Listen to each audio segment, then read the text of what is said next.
গোলাকার সিঁড়ির কাজ করার সময় আগে ফ্লোরে মার্কিং করে নেবেন, অর্থাৎ সিঁড়ির ভিতরের যে সার্কেলের যে মার্কিং সেটা করবেন, তারপরে বাইরের মার্কিং করবেন। মার্কিং করার পরে ভিতরের দিকে প্রত্যেকটা ধাপের যে মাপ সেটা রাখবেন এবং বাইরের ধাপেরও মাপ সেটা মার্কিং করবেন।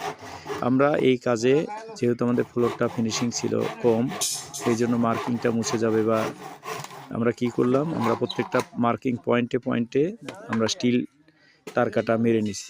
মেরে নেওয়ার পরে প্রত্যেকটা ধাপের শুরুর থেকে ওয়াটার লেভেল করে করে প্রত্যেকটা ধাপে এক একটা ডাসা বা কাঠ মেরে নিছি। এতে